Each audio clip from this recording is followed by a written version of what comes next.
remember that. When I hear that song, I remember that movie. What about that great movie, You've Got Mail, with Somewhere Over the Rainbow, when he says, "Don't cry, sharp girl, don't cry." Again, another romantic comedy that is completed by having a beautiful song in the background. What's next? Episode 7. Here's your host. Welcome to Pete and Hannah's review show, What's Next? The show where we help you figure out what to watch next. It's episode 7. I'm here with my great co-host, Hannah. Hi. How was your week? It was good. Very good. Okay, on to the show. We are going to review John Wick Chapter 4. We're also going to look at Dungeons & Dragons. And I'm going to pay up my bet. And I have watched Speed Racer. If you follow our Instagram. Yeah, I watched it last night. Well, early hours this morning. On to the show. Our current 2023 championship belt holder. For me, it is Scream 6. And for Hannah, it is... Creed 3. Let's start our reviews. First off, we're going to review John Wick Chapter 4. Our review for that movie is a banger. We'll come back to that. The elevator pitch. We pick up right after episode 3, Chapter 3. John is trying to get out from under the table. Okay? And he's doing whatever he can. Reasons not to see this movie. Look, if you want to be picky, it does go for ages. But there's some crappy movies out there. It goes for 90 minutes. Like, seriously, suck it up. Let's just get it done. There's a couple of, soundtrack choices I will probably change. But other than that, this movie is absolutely brilliant. Reasons to see this movie, Hen? Everything. It's action. So pure. It's perfect. As soon as it gets slow, it goes right back up. You're getting a 20-minute fight scene that just lasts and lasts. It is... Every scene and action is so memorable. I keep reliving and rethinking every part, and just, it's so immaculate. And the characters are over the top and chewing the scenery. It's so wonderfully chaotic. It's so fun to watch. It is. It is amazing. It's just like a visual assault on your eyes. It affects all the senses. Both times we've been in the theaters, it's both been packed. People have loved every bit of the scene, the movie. It's just so good. Bill Skarsgård, what's he doing as the baddie? He's over the top. He was great as it. And this movie, he's even better. His suits. Oh my God. Just the attention to detail in this movie is great.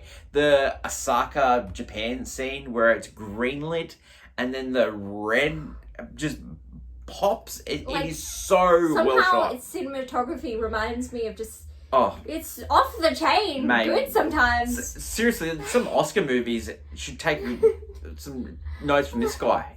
Seriously, it was so stunning, you know.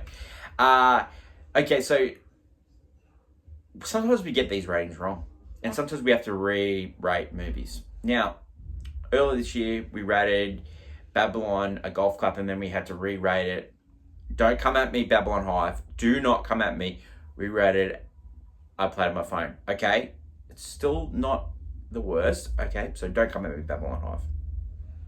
But this movie, we got it wrong. It's not a banger.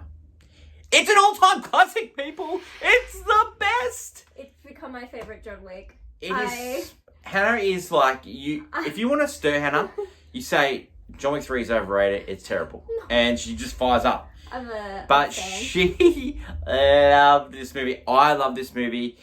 You know, when you're sitting at, sometimes you have to just, it is, you know, The Godfather is crime movies, gangster movies. This is action film of that genre. It is the best. When Harry Met Sally, best rom-com. This is the best action movie. It is amazing. There's so many scenes. Later on in the year, we'll go through this once people have seen it, and we'll just go, this scene, this scene, this scene. It is amazing. I could dedicate so long to this. John Wick 4. Go see it at the cinemas. Oh, please do. Let's go on to the next review. And the next review is Dungeons & Dragons. Kind of a drop-off. We rated that movie a golf clap. It's not terrible, guys. No. It's seriously not terrible. It's based on the board game Dungeons & Dragons. The elevator pitch is about some thieves trying to steal something off a witch to get their kid back. It's pretty basic. Reason not to see this movie, like the VFX is not great. It's a bit cheesy. But the movie, when we saw it at the movies, people really loved it. Like those Dungeons and Dragon fans are really going to get into it. Reasons to see this one, Hen? It's actually fun for the whole family. It's that middle ground of like action comedy that anyone could really enjoy. I found like there's definitely Easter eggs and hidden jokes for fans of the Dungeons and Dragons, but I found Hugh Grant was definitely a key character in that hilariousness. Chris Pine is lovely. Everyone. I'm going to throw this out there. I did prefer the early 2000s Dungeons and Dragons because Jeremy Irons in it, and he's one of my faves. He's just one of my faves. The feeling of loss happens as time's a good man. Like, I just love Jeremy Irons. But this movie had Hugh Grant, and Hannah's right. He was funny. He was so funny. I think we need more Hugh Grant in the movie, to be honest. Do we say people go see this at the movies? Yeah, if you're a fan of fun and you want to go see something with the family, this one's it. Yeah. The X rating, I made a bet. I lost. I'm paying up. Now, controversially, I watch this by myself at 2:00 in the morning after work. It's called Speed Racer, and Hannah was not happy that I watched it by myself. She accused me of falling asleep. I didn't, because I work hard for this YouTube channel. I work hard. You know what? You couldn't fall asleep. It's brilliant. The review for this movie is a golf clap. I saw this movie at the cinemas in 2008. I thought it was fine. I really was a fan of the TV show. Reasons not to see this movie. 5 minutes into this movie, I remember why I didn't like this movie at the start. Emile Hirschhorn, not a fan. So, heart and soul. reasons to see this movie, it's visually stunning. It does look like a cartoon. But people in front of it, and the cast is a banger. I don't know if anyone hasn't seen this, but Susan Sarandon's in this. John Goodman, Christina Ricci, Matthew Fox, Shaft himself, the original Shaft, Roundtree, not Samuel. But, it's currently streaming in Australia on Stan. If you're bored at 2:00 in the morning like I was, Speed Racer is probably for you. The championship belt holder for Hannah, is it still 3-3? Johnny Boy for the win. John Wick 4, my most anticipated movie of the year. Definitely. It's amazing, people, and I'm changing too. And I know it's only March, but you're gonna have to be a really good movie to. Not well for me. It's already locked. And good luck. Yeah. So John Wick 4 is my number one movie of 2023. So championship double change. Let's go over to Hannah and movie news. Welcome back to Movie News.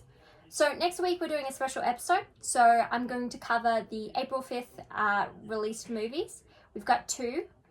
Air, starring Ben Affleck, Matt Damon, Viola Davis, Jason Bateman. The film centers around the deal Nike has with Michael Jordan and how the Air Jordans came to be. Very interesting. I kind of really want to see how this turns out. I know it does turn out well, of course.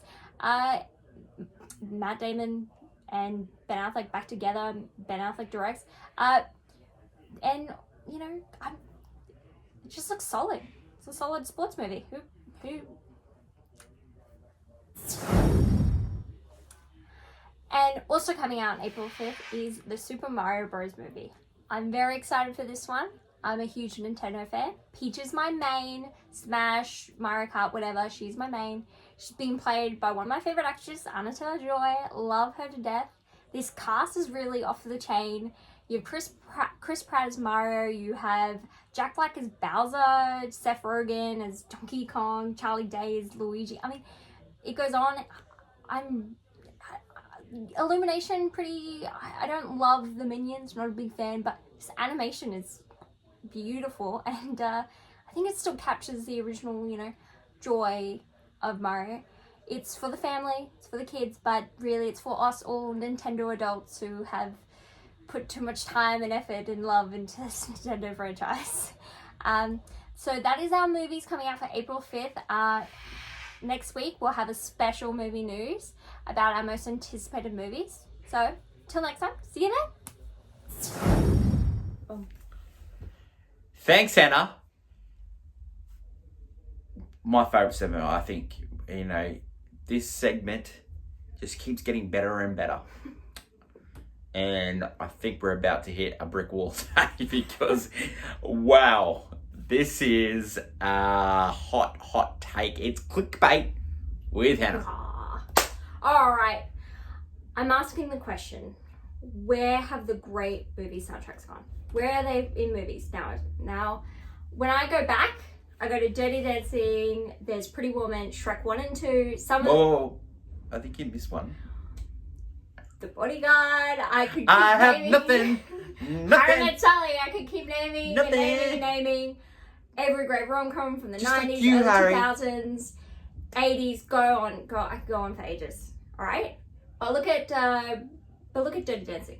That movie is great. Perfection. Yep, I great love movie. it. It's one of my all-time favorites. Yep, nobody Without the music soundtrack, trash. Yep. No one would remember. Even a Patrick Swayze song in the movie is an absolute It's banger. in the movie. amazing. It's a banger. And that lift is made Wow. amazing Yeah. because I had the time of my life. I remember when I hear that song, I remember that movie. What about that great movie, You've Got Mail with Somewhere Over the Rainbow when he says, "Don't cry, sharp girl, don't cry." Again, another romantic comedy that is completed by having a beautiful song in the background. Oh, she's even got to a hot take and I love this hot take already. In the last 10 years, there's only been a couple of movies that have had a memorable soundtrack, I guess. You go The Guardians 1 and 2. I would also go Crazy Rich Asians had one. The Can't Help Falling in Love, that version of the song, so memorable because I think of that wedding scene, that gorgeous wedding scene. It's beautiful, but with the song, it's perfect. You also love The King. I also love Elvis. And then the third one, Top Gun Maverick recently. It blew out of the water. It's an amazing film. You love that movie? And the people who made the film know that the original film, which has an amazing soundtrack, memorable. In the morning sun. Highway Through the Danger Zone 4 times, and it's still like a classic soundtrack. And you remember the soundtrack and you remember the movie. And they know in this one, they were like, We all got right, that on vinyl, mate.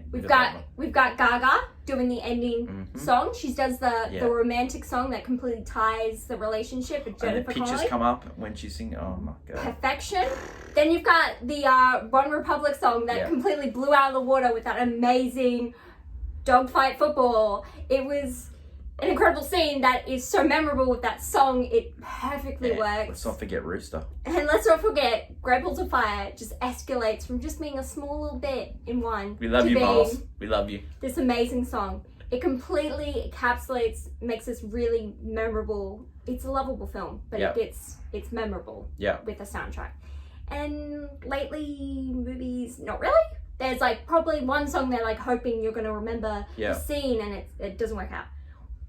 Rom-coms need a soundtrack because, some of the times... I totally agree. I can hear I Love You so many times, but if I'm not hearing... That Reese Witherspoon rom-com, Your Place on Mine, I cannot remember one song from that movie. And normally from rom-coms, you can remember, we've just been riffing, There's tons King of of Wishful Thinking out of Pretty Woman, there's a banger. Well, That is a banger.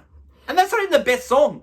We know what the best song in that movie is, and it's not Pretty Woman. It must have been Love by friggin' Roxette. It's perfect. What is Great look at, we reviewed a movie called What's Love Got to Do With It. It doesn't even have the song What's Love Got to Do With It in it to make you go, oh yeah, I remember that movie. It had that song in it? No, it didn't. It has Lily James. Which we but love. I don't remember what else. Pro Lily James here. Yes, but I'm just... I agree. I'm missing the soundtrack. Yeah, let's get it. Let's get it. One you know song what's is going to be a not good soundtrack coming up? Guardians of the Galaxy 3. You know it's going to be good. The first two are great. Yeah, they're going to... Yeah. I think... But if... he definitely does something with Guardians, but when he had a hold of Suicide Squad, it was an okay soundtrack. Yeah, It no, wasn't true. that great. It wasn't... You know what had a good soundtrack? The Suicide Squad, the first trailer. Yeah. See, the trailers are better. memorable music than the movie Oh, now. so true.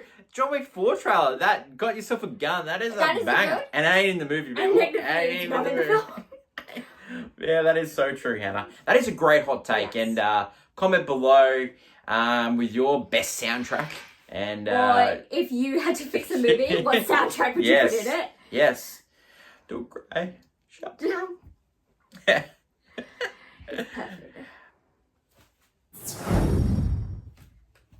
So what's next for us? Next episode, we've already reviewed Dungeons and Dragons, which comes out on the 30th of March.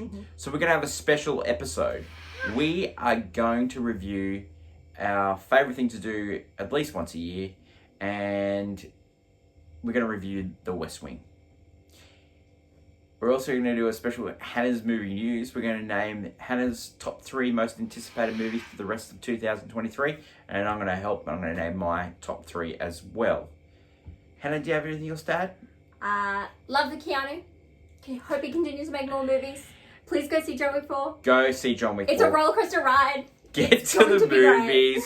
I'm Hannah. I'm Peter. Until next week when we figure out what to watch next. Bye from us. Bye.